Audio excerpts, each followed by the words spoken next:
Want crypto adoption? Give consumers what they really want. It's time to accept consumers for who they really are and give them what they really want, which is money, status, and functionality, says Magalena Kala. The first step to solving a problem is admitting you have one. In crypto, our problem is the profound gap between what people say they want and what they actually want. This phenomenon, called the value-action gap, helps clarify why belief doesn't always turn into action. In crypto, the mismatch is huge. Despite strong theoretical sentiment for crypto's underlying principles, adoption remains shy. But if Web3 is to reach even a fraction of its potential, we can't ignore this gap any longer. Mags Kala is the founder and managing partner of Double Down, a Web3 fund. Crypto's values are grounded in two powerful ideals. First, there is the movement toward radical self-sovereignty. You own your money, you own your keys. Second, there is the dream of a decentralized internet where we share in the profits companies generate from our activity and retain increasingly more control over our online identities. The problem: most of us can't be bothered to set a strong password, let alone take on the responsibility that this level of control requires. In the decades since Vitalik's Ethereum white paper, we've seen an explosion of projects that tap into these desires for self-sovereignty and decentralization, from NFTs and dApps to blockchain games. But after 3 crypto winters and a landscape littered with smart contracts, broken DeFi platforms, and PFPs, what do we actually have to show for it from the mainstream consumer adoption perspective? Not enough beyond the boom and bust cycles of a 24/7 casino. People might care about crypto's underlying values, but not enough to onboard solely because of them. Instead, what they want is far simpler: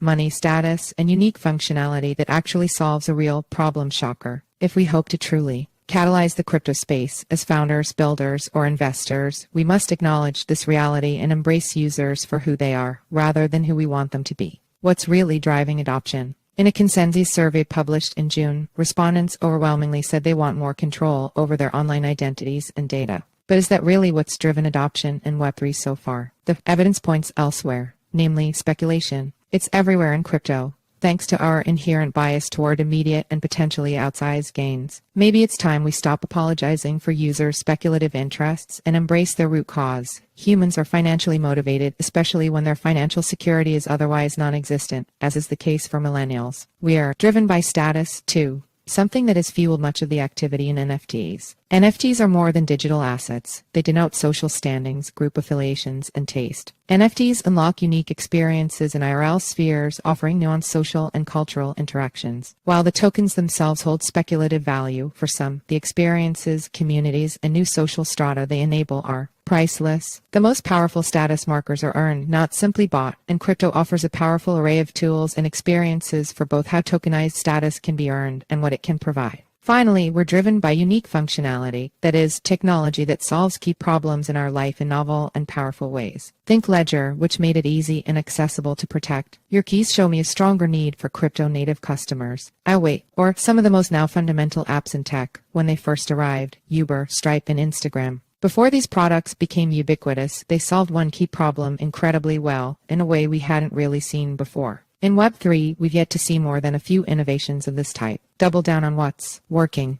We need to be radically honest about what drives consumer behavior in the crypto world: money, status, and unique functionality. Everything else is garnish. Axie Infinity and Top Shot didn't surge because of the decentralized utopia that was promised, but because they tapped into these fundamental human motivations: the chance to make money and have the new hot/rare thing. Products that lean into these drivers have done exceptionally well, especially in the short term. Instead of resisting this reality, the winning strategy is to double down, building products that align with consumers' true motivations, supported by long-term sustainable business models. Here are the 3 investment theses that drive what we're currently prioritizing as a firm. The money game. In an era of widening income disparity and hopelessness around economic mobility, the fast gains made possible by speculative mechanisms, think sports betting or meme coins, have lured a generation desperate to claw its way to financial security. For debt-saddled millennials looking to get rich quick in absence of credible, get comfortable, slow pathways, these platforms have served as shaky bridges to financial independence. Whether we like it or not, the cat is out of the bag on society's speculative interests. The key now is to serve them in well-designed, transparent ways rather than with exploitative Ponzi mechanics. But there is so much more to crypto's money game. DeFi represents a real opportunity to rewrite the gig economy, democratize access to real-world assets, and rapidly deploy liquid capital where traditional systems falter, particularly in poorly financialized countries. Technical advancements and globalization have outpaced financial innovation, and crypto can bridge the two, adding much-needed flexibility to financial markets. It's also making possible a wave of new business models, using mechanisms like protocol rewards, bounties, or finder's fees to capture and redistribute value in innovative ways. Verifying public transactions on-chain may even help business lenders loan to projects that competitors can't justify with traditional lending algorithms. The status game.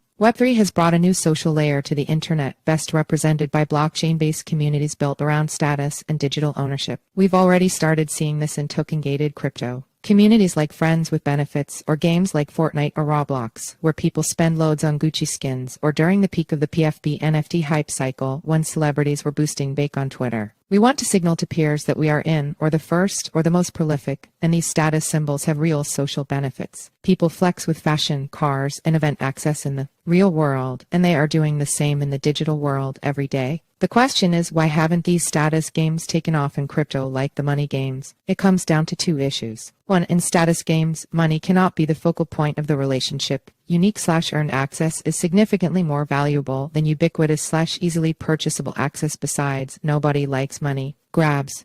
2. Status doesn't exist in a vacuum, and Web3 status games have lacked clear third spaces for the status to be flaunted. Why do you think Twitter profile picture has become such an important real estate for NFT projects? It's not enough to introduce leaderboards, loyalty points, or private discords. Tech needs to be paired with deeper understanding of human aspirations to truly crack status games. The functionality game. Now, consider what's driven mass tech adoption in crypto or otherwise in the past. Products far superior to existing alternatives. Amazon revolutionized the online marketplace. Apple revolutionized the phone. Rather than rely on the supposed benefits of decentralization, the functionality of new blockchain-based applications should thrust the user experience into a new paradigm. Users will jump through hoops to get what they want, but you have to give them something they truly want. Music NFTs have yet to take off, for example, because minting music on-chain still hasn't exceeded the benefits of instantly streaming millions of tracks for just $10.99 a month. Feature parity won't cut it either. We need to hold Web3 startups to the same standards as the rest of tech innovation, because that's what target customers do too. Your product that happens to be built on blockchain needs to meet the classic tanks improvement versus existing alternatives adoption test, and B, have credible source of defensibility versus incumbents who are particularly adept at the functionality game given their resources and distribution advantages. Lofty ideals are simply too high on the hierarchy of needs for new consumption in the overstimulated user environment. Web3 builders need to focus on the end-user benefits, serving core needs and wants first. Once users have onboarded to address their practical needs, then we can smuggle in the idealistic aspects of decentralization. Conclusion. We can intellectualize crypto all day long, but if we want to drive real, mass-scale adoption, we need to be honest about what consumers actually want. To capture both consumer and investor attention, the pitch can't just be about the tech. It is to promise a better life in some tangible way. Are we making something that people not only want but will clamor to use? If you are building a sustainable business that aligns with the themes above and want a partner to help you think through your strategy and go to market, please reach out. Our DMs are open.